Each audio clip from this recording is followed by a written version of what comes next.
नमस्कार, मेरा नाम है डॉक्टर पूरू धवन और आज इस वीडियो में हम बात करने वाले हैं कि पैरालिसिस पेशेंट को ठंड के अंदर किन-किन चीज़ों का ध्यान रखना चाहिए। जैसे-जैसे ठंड बढ़ती है, एक पैरालिसिस पेशेंट की बॉडी के अंदर स्टिफनेस बढ़ती चली जाती है, अकड़न बढ़ती चली जाती है। पेशेंट अक्सर उससे घबरा जाता है कि मेरी हाई स्टिफनेस बढ़ रही है, मेरा हाथ टाइट हो रहा है, मेरा पैर नहीं चल रहा। मगर ये जो ठंड की वजह से जो स्टिफनेस होती है, इससे डरने की बिल्कुल भी ज़रूरत नहीं होती। क्यों नहीं होती? क्योंकि ये परमानेंट टाइप की स्टिफनेस नहीं होती। हमें ज़रूरत होती है अपनी बॉडी को गर्म करने की। अगर आप अपनी बॉडी को गर्म रखते हैं, गर्म कपड़े पहनते हैं, ये थोड़ी-सी एक्सरसाइज़ करते हैं, तो आप क्या देखेंगे कि जो स्टिफनेस आपको परेशान कर रही थी, वो जा रही है। इसी वजह से जितने भी पैरालिसिस के पेशेंट हैं, उनको हम क्या एडवाइस करेंगे?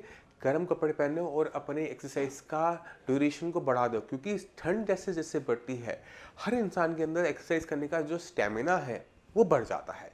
हमने इस बढ़े हुए स्टैमिना को यूज़ करना होता है एक पैरालिसिस पेशेंट को ठीक करने में। तो ठंड के मौसम के अंदर कम से कम 5 घंटे 5 से 6 घंटे अपनी बॉडी को एक्सरसाइज पे दो, क्योंकि एक्सरसाइज करना, रिपीटिशन करना, एक ही मूवमेंट को बार-बार करना पैरालिसिस पेशेंट की ट्रीटमेंट का 50% होता है। अब अक्सर पेशेंट इसको कंफ्यूज कर जाते हैं फिजियोथेरेपी से। फिजियोथेरेपी और रिपीटिशन दो अलग-अलग चीज़ है। हम इसको पहले थोड़ा सा डिफरेंशिएट करते हैं, उसे समझने की कोशिश करते हैं कि फिजियोथेरेपी का क्या रोल होता है और रिपीटिशन या जिसे हम ऑक्यूपेशनल थेरेपी भी कहते हैं मेडिकल टर्म में, उसका क्या पर्पस होता है। फिजियोथेरेपी को बनाया गया है आपकी मसल्स को ठीक रखने के लिए, कि वो ठीक से काम करे, उसमें स्टिफनेस ना आए। मगर एक पैरालिसिस पेशेंट को क्या फिजियोथेरेपी की ज़रूरत होती है? क्या उसकी मसल्स में कोई नुकसान हुआ है?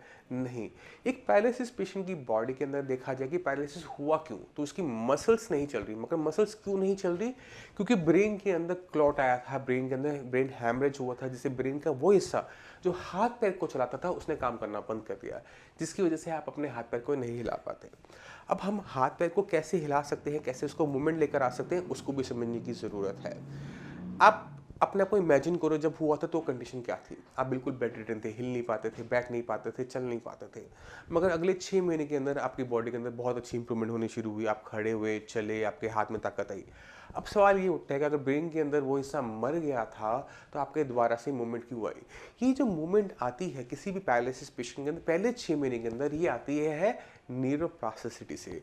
न्यूरोप्लास्टिसिटी ब्रेन का एक हीलिंग प्रोसेस होता है। जैसे आपको कहीं पे चोट लगती है, जख्म होता है और वो अपने आप भरना शुरू होता है। इसी तरह से जब ब्रेन के अंदर किसी टाइप का नुकसान होता है, तो वो स्किन की तरह नहीं भरता, उसमें न्यूरोप्लास्टिसिटी होती है। वो अपने आप को और डेवलप करता है और विकास लेता है, क्योंकि ब्रेन एक ऐसा ऑर्गन है जो अपने आप को कंटिन्यूअसली इवॉल्व करता रहता है, डेवलप करता रहता है। जो चीज़ आप करते रहोगे, उसमें आप महारत हासिल करते चले जाओगे। ये जो महारत हासिल करने के लिए हमने क्या किया, एक ही काम को बार बार बार बार बार बार किया। तो हम क्या कहते हैं कि एक पैरालिसिस पेशेंट को अगर हमने दोबारा से चलाना है, दोबारा से उसके हाथ में मूवमेंट लेकर आनी है, तो हमें उसे एक ही काम को बार बार करवाना पड़ता है, यानी रिपीटिशन करवानी पड़ती है। अगर एक पैरालिसिस पेशेंट को इसका पैर की मूवमेंट ठीक नहीं है, हम उससे कहते हैं कि साइकिलिंग करो, तो पेशेंट साइकिलिंग बहुत अच्छी कर लेगा। मगर अगर हम कहें कि चलो, तो वो चल नहीं पाता। वो इसलिए क्योंकि उसने अपने ब्रेन को डेवलप किस में किया? साइकिलिंग करने में, चलने में डेवलप नहीं किया। तो हम क्या एडवाइस करेंगे पेशेंट को? Occupational therapy. अब ऑक्यूपेशनल थेरेपी का जो फंडामेंटल्स होते हैं बहुत स्ट्रेट होते हैं, कि जो चीज़ आपने पैरालिसिस में ठीक होने के बाद करनी है, इसको आज से शुरू करो। यानी अगर हमने पैरों से चलना है, साइकिलिंग नहीं करनी, चलना है, तो आज से चलो। अगर आपने साइकिलिंग करनी है, तो आप साइकिलिंग करनी शुरू करो। तो जो चीज़ हमने बाद में करनी है, हम उसको अभी से शुरू करेंगे, तो हम बार-बार उसी चीज़ को करते रहेंगे, करते रहेंगे, करते रहेंगे, तो क्या होगा? उसमें इम्प्रोवाइज़ेशन आनी शुरू हो जाएगी। हमारा पैर जो घूम के जा रहा है, वो सीधा पड़ना शुरू हो जाएगा। जो हमारी एड़ी टेढ़ी पड़ती है, वो सीधी पड़नी शुरू हो जाएगी। मगर कब? जब हम उसी काम को बार-बार, बार-बार करेंगे। और कैसे करेंगे? सही तरीके से करेंगे। इसलिए अगर एक पैरालिसिस का पेशेंट अपनी बीमारी को समझ जाता है, अपने ब्रेन को समझना शुरू कर देता है, उसका ट्रीटमेंट बहुत आसान हो जाता है।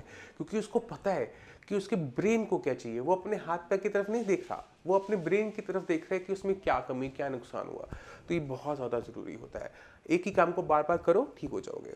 मगर ये ठंड का मौसम होता है, ये एक पैरालिसिस पेशेंट की बॉडी में स्टिफनेस ज़रूर लेकर आता है, मगर उसकी बॉडी के अंदर जो रिकवरी है वो फास्ट कर देता है। इसके पीछे रीज़न क्या होता है कि सर्दी के मौसम के अंदर हमारा जो मेटाबॉलिज्म होता है, यानी कि खाने को पचाने की क्षमता बढ़ जाती है। और ये बढ़ी हुई क्षमता हमें हेल्प करती है हर चीज़ में से एनर्जी को लेने में, चाहे वो आपका खाना हो, चाहे वो आपकी मेडिसिन्स हो, उसकी एब्जॉर्प्शन, उसकी एसिमिलेशन बढ़ जाती है। इसी वजह से हर इंसान सर्दी के मौसम में वेट गेन करता है, वेट बढ़ जाता है, फैट बढ़ जाता है ना, तो ये हमें फ़ायदेमंद होता है पैरालिसिस पेशेंट में। तो जो हम मेडिसिन्स खा रहे हैं, जो आप साइंस इंजीनियरिंग की मेडिसिन्स आप यूज़ करते हैं, या जो हम आपको एक्सरसाइज का स्टेमिना हमारा बढ़ रहा है, तो ठंड के मौसम से घबराना नहीं। अपने ट्रीटमेंट को और तेज़ी से चलाओ कि हमारा दिवाली से लेकर होली तक के पीरियड में जितनी मैक्सिमम रिकवरी आप इन 4-6 महीने में लोगे, बाकी टाइम में हमें इतनी देखने को नहीं मिलती, क्योंकि मौसम गर्म हो जाता है।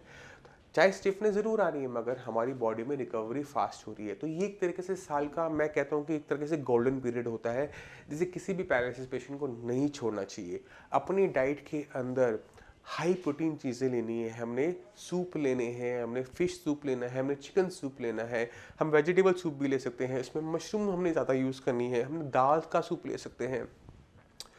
हम अपने डाइट के अंदर ड्राई फ्रूट्स को ऐड कर सकते हैं, हम बादाम ले रहे हैं, अखरोट ले रहे हैं, क्योंकि बॉडी उसको तेज़ी से एब्जॉर्व किए जा रही है, और जितनी एनर्जी, जितना उसको विटामिन्स मिनरल्स मिलेंगे, उतनी तेज़ी से ब्रेन रिकवर करेगा। तो हमने अपने डाइट पर भी ध्यान रखना है। दलिया खिचड़ी नहीं खाना, ताकत वाली चीज़ें खानी है, जिससे शरीर में तेज़ी से जान है, और जितना हम खाना खा रहे हैं सारा का सारा एक्सरसाइज में कन्वर्ट करके सब बॉडी से बाहर निकाल देना है। कुछ नहीं रखना, वेट गेन नहीं होना चाहिए। चाहे सबका वेट गेन होगा, मगर आप लोग इतनी एक्सरसाइज करोगे कि आपकी बॉडी में कोई वेट गेन ना हो। हम दाल ले रहे हैं, हम नॉनवेज खा रहे हैं, हम अंडे खा रहे हैं, हम दूध खा रहे हैं, पहलवानों वाला खाना खा रहे हैं, सब निकाल दो। सब जब दिन में 5 घंटे एक्सरसाइज करोगे, सब निकल जाएगा। तो एक्सरसाइज हमने कौन सी करनी है, हमने वो करना है, हमने एक्यूपेशनल थेरेपी करनी है, हमने वो चीज़ करनी है जो हमने ठीक होने की बात करनी है। पैरों से हमने चलना होता है, हम चलेंगे। हम लेट के कोई एक्सरसाइज नहीं करेंगे। अगर आप खड़े हो सकते हो, पैर को आगे बढ़ा सकते हो, तो चलो और चलो और चलो, और कोई एक्सरसाइज नहीं। अगर हमारे हाथ में मूवमेंट लेकर आनी है, अगर आपने टाइपिंग करनी है, कंप्यूटर पे काम करना है, तो हम टाइप करेंगे, लिखेंगे नहीं। हम आज से हमारा हाथ काम नहीं कर रहा, फिर भी हम टाइप करेंगे, लिखने वाला काम नहीं करना, क्योंकि लिखोगे तो टाइपिंग रह जाएगी। तो जो चीज़ में हमने अपने आप को माहिर बनाना है दोबारा से, जिस काम को करने लायक हमने दोबारा से बनाना है, उसको आज आप शुरू करो। आप अक्टूबर में शुरू करो, आप मार्च तक पहुँचते तक आप देखोगे कि आपके अंदर बहुत ड्रास्टिक चेंजेस आ गए। मगर हमने अपने ब्रेन के अंदर ध्यान देना है, ब्रेन की न्यूरोप्लास्टिसिटी को बंद नहीं होने देना। जो मेडिसिन्स आपको दी जा रही हैं, आप उसे कंटिन्यू रखो, और जो चीज़ मैं आपको कह रहा हूँ आप उसे फॉलो करोगे, मार्च तक आप अपने चेंजेस देखोगे। अब एक छोटा सा काम करो, आप अक्टूबर की एक वीडियो बनाओ, चलने वाली, हाथ से काम करने वाली, उसमें एक रिकॉर्ड हो गया। अब आप इसको मार्च में जाके देखना, और मार्च में अपनी मूवमेंट को देखना, आप उसमें ड्रास्टिक चेंजेस देखोगे, अगर आपने मेरी बात मानी तो एक पैरालिसिस पेशेंट के लिए फिर से बता रहा हूँ, कुछ चीज़ें ज़रूरी है।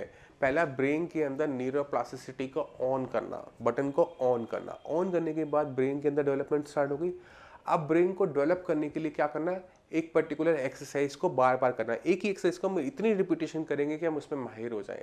तो पैर से चलने वाली और हाथ से जो हमने काम करना है आगे चलकर, हम उसको अभी से करना शुरू करेंगे, जिससे हमारे हाथ और पैर इस लायक हो जाएंगे कि हम अपनी लाइफ को आराम से ईजिली जी सके, बिना किसी पे डिपेंडेंट हुए। आपने अगर ये बात मान ली और 6 महीने मुझे दे दिए, अक्टूबर से लेकर मार्च तक आपकी बॉडी में ड्रास्टिक चेंजेस आ जाएंगे। और आप उसे जब वीडियो में बना रहे हैं, खुद रिकॉर्ड कर रहे हैं, खुद देख रहे हैं, खुद इवेल्युएट कर रहे हैं कि मैं कहाँ फेल हो रहा हूँ, और जहाँ फेल हो रहा है आप उस पर बार बार काम कर रहे हैं, तो हर बार आप अपने आप को इवॉल्व कर रहे हैं, अपने अंदर डेवलपमेंट लेकर आ रहे हैं, जो कि एक पैरालिसिस पेशेंट की ट्रीटमेंट के अंदर बहुत ज़रूरी चीज़ होती है।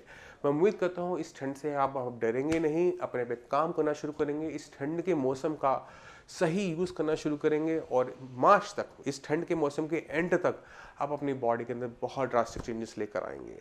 अब इसी के साथ आप सभी से मैं चलने की आगे चाहूँगा। मिलते हैं अगली वीडियो में, तब तक के लिए धन्यवाद।